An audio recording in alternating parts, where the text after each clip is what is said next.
নমস্কাৰ আপোনালোক সকলোলৈ মই মোৰ নতুন এই ভিডিঅ'টোলৈ স্বাগতম জনাইছোঁ।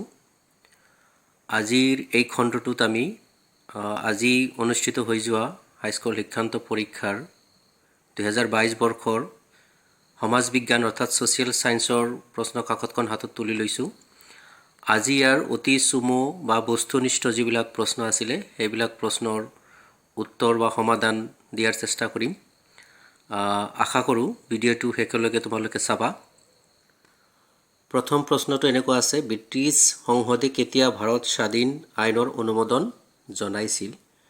তো আমি জানো ভাৰত স্বাধীন আইন 1947ত আছিলে। এইটোৰ জুলাই মাহত এইটো অনুমোদন জনাইছিল। গতিকে শুদ্ধ উত্তৰটো হ'ব অপশ্যন 3 জুলাই 1947।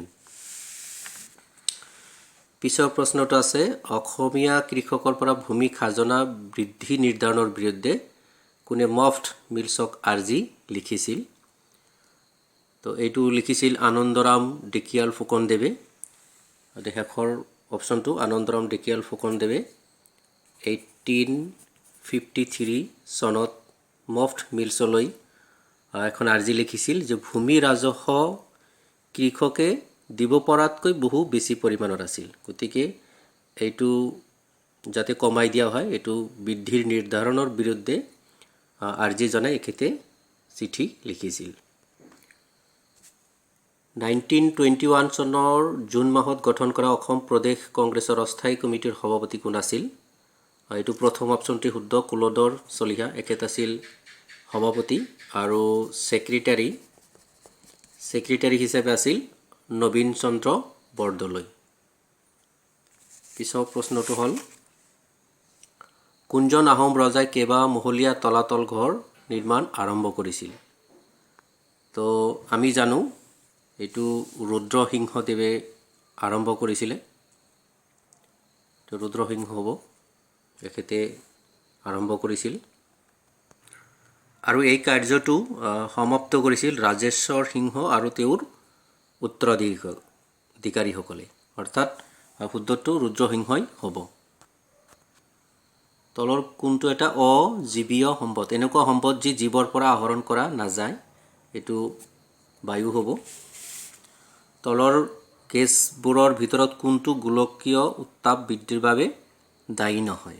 কাৰ্বন ডাই অক্সাইড এইটো গ্ল'বেল ৱাৰ্মিঙৰ কাৰণে দায়ী, মিথেন দায়ী, নাইট্ৰাছ অক্সাইড দায়ী। গতিকে শুদ্ধ উত্তৰটো হ'ব অজন। অজনটো কি নহয়? দায়ী নহয়। তলৰ কোনখন মহাসাগৰ পৃথিৱীৰ ভিতৰত বৃহত্তম? এইটো চবে জানে প্ৰশান্ত মহাসাগৰ আটাইতকৈ বৃহত্তম। ব্ৰিটিছ চৰকাৰে কেতিয়া ভাৰতলৈ কেবিনেট মিছন পঠিয়াইছিল? ইয়াতে শুদ্ধ উত্তৰটো হ'ব অপশ্যন 3 1946 মাৰ্চ মাহত। তেতিয়া ব্ৰিটিছৰ প্ৰধানমন্ত্ৰী আছিল ক্লিমেণ্ট এটলি আৰু তেওঁৰ মন্ত্ৰীসভাৰ 3জন সদস্য sir Stafford Cripps, Lord Pethick Lawrence আৰু এভি আলেকজেণ্ডাৰ, এই 3জন ব্যক্তিক পঠিয়াইছিল 1946 মাৰ্চত।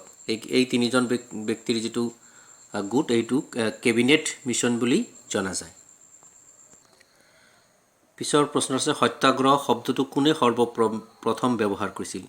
এইটো মহামানৱ মহাত্মা গান্ধীয়ে ব্যৱহাৰ কৰিছিল। সত্যাগ্ৰহ মানে অহিংস আন্দোলন আছিল, এইটো অহিংস আন্দোলন বুলি কোৱা হয়। 1919 চনত যিটো ৰাওলাট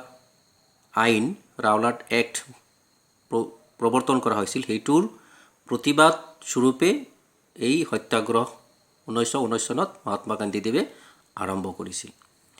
এইটো এটা আধ্যাত্মিক আন্দোলন আছিল। ইয়াৰ প্ৰকৃত অৰ্থ বুলি সুধিছে যে এক আধ্যাত্মিক আন্দোলন, এক বিশুদ্ধীকৰণ আৰু প্ৰায়শ্চিত্তকৰণ প্ৰক্ৰিয়া বুলি গান্ধীদেৱে এইটোক অভিহিত কৰিছিল। ইয়াণ্ডাবু সন্ধি কেতিয়া স্বাক্ষৰিত হৈছিল? এইটো 1826 চনত ইংৰাজ চৰকাৰ আৰু ব্ৰহ্মদেশৰ ৰজা ম্যানমাৰৰ ৰজাৰ লগত এক চুক্তি স্বাক্ষৰিত হৈছিল আৰু এই যুদ্ধ হৈছিল। যুদ্ধত ব্ৰহ্মদেশৰ পৰাজয় হৈছিল।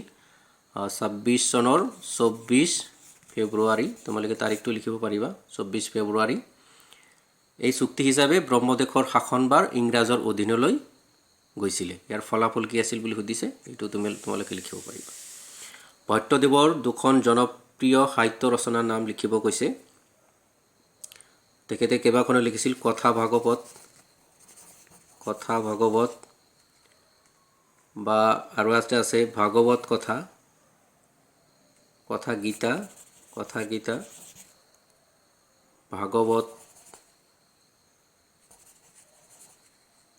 ভাগৱত কথা আৰু ৰত্নাৱলী তিনিখন উল্লেখযোগ্য সাহিত্য ৰচনা তেখেতৰ আছে এই তিনিটো যিকোনো দুটা লিখিলেই হৈ যাব ভাৰতত কেতিয়া মুছলিম লীগৰ গঠন হৈছিলে এইটো 1906 চনৰ 30 ডিসেম্বৰত মুছলিম লীগ গঠন হৈছিল ঢাকাৰ নবাব তেতিয়া আছিল সলিমুল্লাহৰ আহ্বান ক্ৰমে 1906 চনৰ 30 ডিসেম্বৰত মুছলিম লীগ গঠন হৈছিল ইয়াৰ উদ্দেশ্য কেইবাটাও আছিল ব্ৰিটিছৰ প্ৰতি মুছলমানসকলৰ আনুগত্য প্ৰসাৰ কৰাৰ কাৰণে বৃদ্ধি কৰাৰ কাৰণে আৰু মুছলমানসকলৰ মাজত যি ভয় সন্ত্ৰাস ইংৰাজৰ প্ৰতি আছিল সেইবিলাক যাতে অন্ত পৰে আৰু সকলৰ মাজত ঐক্য বা একতা যাতে বিৰাজ কৰে তাৰ কাৰণে এইটো উদ্দেশ্য তেওঁলোকে স্থিৰ কৰিছিল আৰু মুছলমানসকলৰ ৰাজনীতিক অধিকাৰ সাব্যস্ত কৰাৰ কাৰণে ইংৰাজসকলৰ ওপৰত হেঁচা প্ৰয়োগ কৰাটো অন্যতম ইয়াৰ উদ্দেশ্য আছিল কুৱেশ্যন নম্বৰ 8 ইয়াতে কেৱল এই ছুটি প্ৰশ্নটোৰ উত্তৰহে কৈছোঁ এইটো 1930 ইমান চনত ভাৰত আইন অমান্য আন্দোলন সংগঠিত হৈছিলে জালিয়ানৱালাবাগৰ হত্যাকাণ্ড এইটো 1919 চনৰ 13 এপ্ৰিলত সংগঠিত হৈছিল কুৱেশ্যন নম্বৰ 12 তেথী সাগৰৰ উত্তৰ আৰু দক্ষিণত থকা মহাদেশীয় ভূখণ্ডৰ নাম লিখিব কৈছে তো উত্তৰ খণ্ডত আছে এইটো আংগাৰ আইলেণ্ড বা লৰেছিয়া বুলি কোৱা হৈছিল এইটো পিছলৈ বিভক্ত হৈ নৰ্থ আমেৰিকা গ্ৰীণলেণ্ড ইউৰোপ এইবিলাক মহাদেশৰ সৃষ্টি হৈছিলে আৰু দক্ষিণ যিটো দক্ষিণত খণ্ডটোক গণ্ডৱানা লেণ্ড বুলি কোৱা হয় এই গণ্ডৱানা লেণ্ডটো আকৌ পিছলৈ ভাঙি যায় সাউথ আমেৰিকা আৰু দক্ষিণ আমেৰিকা আফ্ৰিকা মাদাগাস্কাৰ এইবিলাক দেশৰ সৃষ্টি হৈছিল পিছৰ প্ৰশ্নটো অসমৰ চাৰিওকাষে থকা ৰাজ্য আৰু দেশসমূহৰ নাম তো ৰাজ্যসমূহ আমি ক'বলৈ গ'লে চাৰিওকাষে অৰুণাচল প্ৰদেশ নাগালেণ্ড মণিপুৰ ত্ৰিপুৰা মিজোৰাম মেঘালয় আৰু ইফালে ৱেষ্ট বেংগল আছে অৰ্থাৎ পশ্চিমবংগ আছে আৰু দেশ বুলিলে বাংলাদেশ ভূটান এইকেইটা লিখিলে হৈ যাব পিছৰ প্ৰশ্নটো আছে মৰুকৰণ বহুতে মৰুকৰণ আৰু মৰুভূমি একে বুলি ভাবে কিন্তু আসলে একে নহয় ক্ৰান্তীয় অঞ্চলৰ উৎপাদনক্ষম যিবিলাক ভূমি উৰ্বৰ ভূমি যিবিলাক আছে সেইবিলাক লাহে লাহে মৰুভূমিলৈ পৰিণত হোৱা ঘটনাটোকেই হ'ল মৰুকৰণ প্ৰক্ৰিয়া বুলি কোৱা হয় অৰ্থাৎ ভূমিৰ যিটো জৈৱিক সম্ভাৱনা বা ক্ষমতা সেইটো লাহে লাহে বিনষ্ট হৈ উৰ্বৰ হ্ৰাস পাই মৰুভূমিৰ সৃষ্টি হোৱা প্ৰক্ৰিয়াটোই হ'ল মৰুকৰণ ইয়াৰ দুটা কাৰণ লিখিব কৈছে নিৰ্বনানীকৰণ অৰ্থাৎ গছ-গছনি যদি ধ্বংস কৰোঁ এইটো এটা কাৰণ হ'ব পাৰে এইটো মানৱ সৃষ্ট প্ৰাকৃতিকভাৱে খৰাং বতৰ গোলকীয় উষ্ণতা আৰু যদি কোনোবা ঠাইত বেছিকৈ অত্যাধিক পশুচাৰণ অভাৰ গ্ৰেজিং কৰা হয় তেতিয়াও তাৰ ঘাঁহ উদ্ভিদ হ্ৰাস পায় এটা সময়ত মৰুভূমিলৈ ৰূপান্তৰ হ'ব পাৰে অনবীকৰণ সম্পদ কি ইয়াৰ এটা উদাহৰণ এনেকুৱা সম্পদ যেটো এবাৰ ব্যৱহাৰ কৰিলে আকৌ পুনৰাই তাক আকৌ পোৱা নাযায় একেবাৰে শেষ হৈ যায়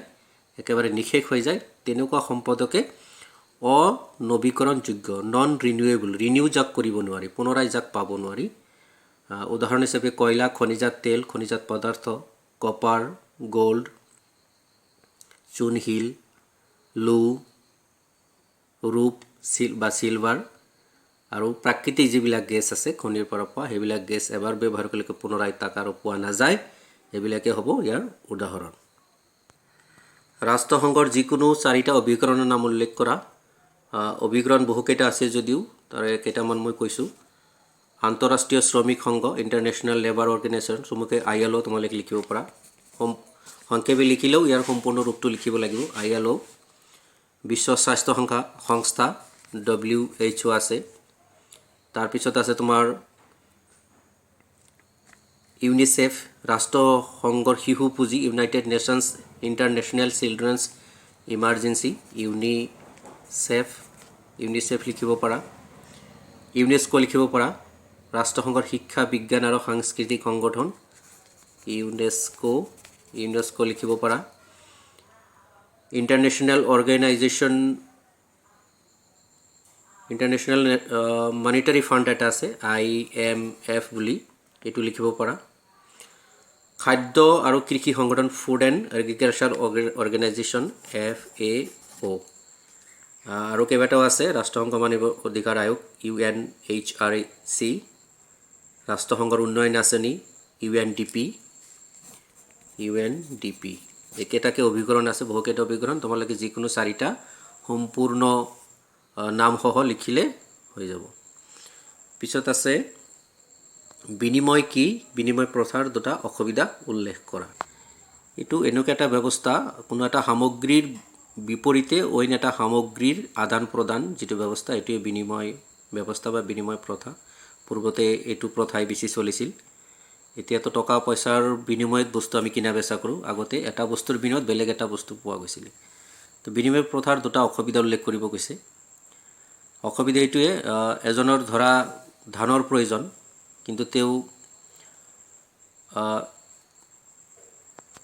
কিন্তু অইন এজনৰ কুঁহিয়াৰৰ প্ৰয়োজন, কিন্তু দুইজনৰ মাজত বিনিময় প্ৰথাটো অসম্ভৱ। অৰ্থাৎ এজনৰ যিটো প্ৰয়োজন বেলেগৰ সেইটো প্ৰয়োজন নহ'বও পাৰে, অৰ্থাৎ সংগতিহীন এটা ব্যৱস্থা আছিলে। তাৰপিছত 2টা বস্তুৰ যেতিয়া আদান প্ৰদান হ'ব, 2টাৰ একক লৈ এটা সমস্যাৰ সৃষ্টি হ'ব পাৰে।